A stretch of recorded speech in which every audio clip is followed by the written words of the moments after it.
naman akla. Narito tayo ngayon upang matunghayan ang nakakakilig, napaka-sweet at talaga namang sobrang pinaka-inaabangan na love story ni Kuya Jomar at ni Ate Carla.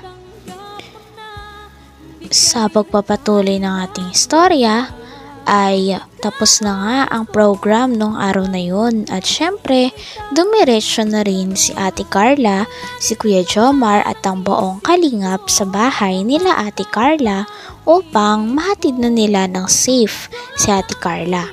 Grabe talaga ang care ni Kuya Jomar dahil hindi niya hinahayaang umuwi mag-isa si Ate Carla. Grabe't napakamahal na mahal nilang isa't isa. Pwede mo ako na. Kaya pagod mag-ano eh. Kaya po, medyo natagalan po eh. Maghintay pa po kayo ng matagal din nila kaya. Ayos lang naman yun. Tsaka, graduation naman yun. Ang normal yun sa graduation na kinagabi talaga. Tsaka, ayaw mo huwag mo nang isipin yun. Upo ka na kasi dito. Upo na, huwag na. Ayoko po, baka tubig lang pumasok sila mama. Ano po ang isipin? Wala naman tayong gagawin na. Tsaka, hindi naman yun. Bakit? Ano bang iisip mo? Ikaw baka ano yung iniisip mo dyan? Wala naman tayong gagawin. Upo ka na dito. Okay lang po, kanina po ako nakaupo dun eh. Nakakangalay naman. Gabi ka naman, pag-isipan mo ko ng masama. Hindi naman ako ganun. Hindi naman po. Hindi. Ba't ganyan yung sasabi mo? Pinapaupo lang naman kita dito eh. Ano nga pala? Anong pakiramdam ng graduate na? Masaya po. Masaya? Tapos Kinakabahan po sa susunod na nangyayari. Siyempre sa college. Ganun. sa college. Buti ka, ikaw kinakabahan ka sa pagpasok mo ng college. Ako nga, nainip na ako eh.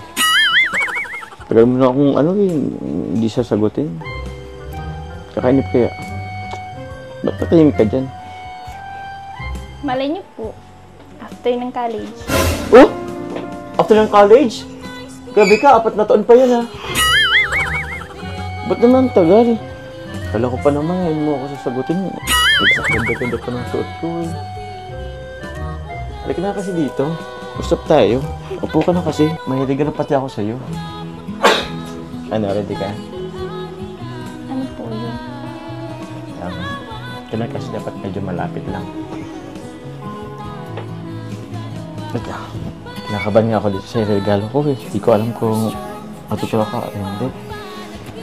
Matuloy ka ba dyan? Kuhan lang muna po. Ay, wag na. Upo ka na lang. Baka hindi ka pa bumalik eh. Kukuha lang naman po ako ng tubig. Alam ko na yung kukuha na yan. Tapos, ang dami mo nang irarason. Hindi ka na nakabalik dito. Mamaya ka na ng tubig. Kaya kung hindi pa na ako masyadong pahat. Pero, ready ka na ba? Hirap man kasi talaga akong mag-ano ng regalo. Kasalukuyan ngang nasa kwarto ni Ate Carla sila Kuya Jomar at ang mga kalingap. Kinakamusta nga nila si Ate Carla kung kamusta ang naging araw nito at okay lang daw ba siya. Talagang sabi nga ni Ate Carla memorable talaga ang araw na yun dahil hindi niya inaasahan na dudumog ng suporta at mga regalo sa kanya. Sabi nga ni Kuya Jomar ay nakakabilib daw dahil ang suporta ng tao ay naipapakita talaga nila kay Ate Carla. Nagulat pa nga nun si Ate Carla dahil total of 50,000 pala ang nasa bouquet. Plus may mga nagbigay pang iba. Malay niyo po, after ng college. Oh? After ng college? Grabe ka, 4 na taon pa yun ha. Ba't naman tagal? Kala ko pa naman, ngayon mo ako sasagutin. Ganda-ganda pa ng suot ko eh. Halika na kasi dito. Usap tayo. Upo ka na kasi. Mahilig na pati ako sa'yo. Ready ka? Ano po yun? Kailan kasi dapat medyo malapit lang. Kinakabahan nga ako dito sa regalo ko eh. Hindi ko alam kung matutuwa ka o hindi. Matuloy ka ba dyan? Kuhan lang muna po. Ay, wag na. Upo ka na lang. Baka hindi ka pa bumalik eh. Kukuha lang naman po ako ng tubig. Alam ko na yung kukuha na yan. Tapos, ang dami mo nang irarason. Hindi ka na nakabalik dito. Mamaya ka na ng tubig. Kaya kung Hindi pa na ako masyadong pa. Pero, ready ka na ba? Hirap na tigitri ako mag-ano ng regalo sa'yo kasi hindi naman nagbibigay ng regalo sa'yo. Tsaka ito, tiyan mo naman. Grabe. 50,000. Paano ko naman yung natatapatan? Kaya, ito na lang isip kong regalo. Tikit ka naman. Ay, Ano po yun?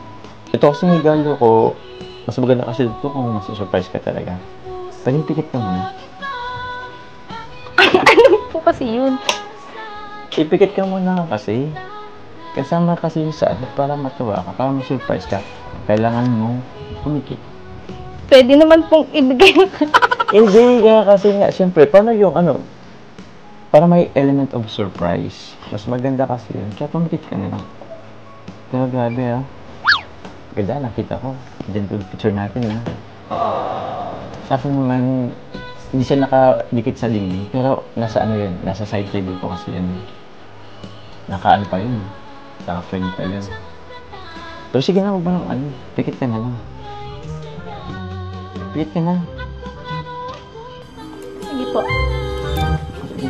Pero pag pikit, dapat nakaharap ka sa akin. Pikit ka. Sige na kasi mas maganda kung makikita mo agad yung ano, hindi yung ano. Okay, pikit na. Dahil palalim na nga ng palalim ang mga usapan ni Kuya Jomar at ni Ate Carla.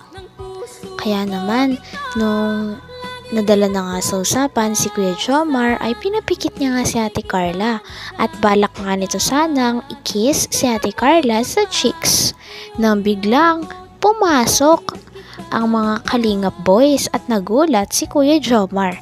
Kaya nga hindi talaga natuloy ang plano at regalo ni Kuya Jomar kay Ate Carla. Hindi ka kasi nga, siyempre, paano yung ano, para may element of surprise. Mas maganda kasi yun. Kaya pumikit ka na lang. Pero grabe ah. Ganda, nakita ko. Diyan ko picture natin ah.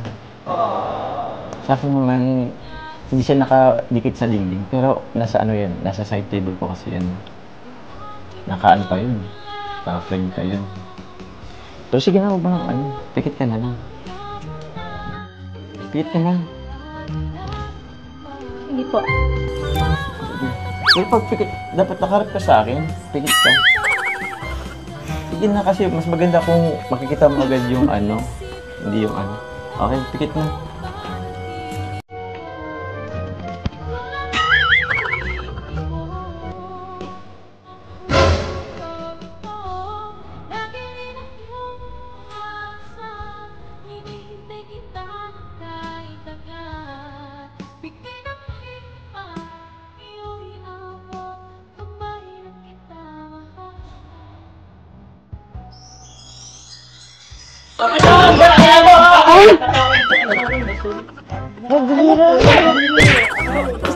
Timing na naman kayo.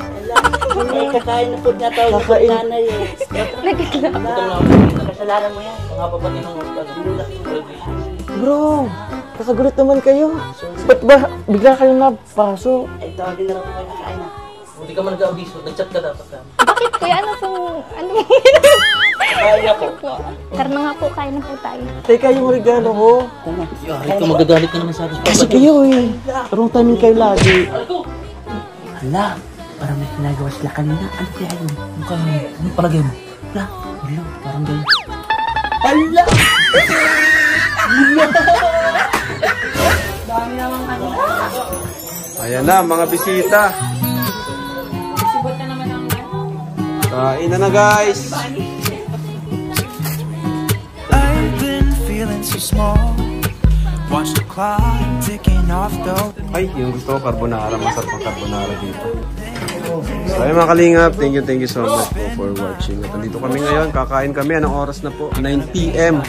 9 p.m. po, dito kami kina Carla. At ayan, anong oras kami? Hanggang dito na lamang muna ang ating nakakakilig, napaka-sweet at talaga namang sobrang pinakainaabangan na love story ni Kuya Jomar at ni Ate Carla. Maraming salamat sa inyong panonood. Hanggang sa muli. Bye!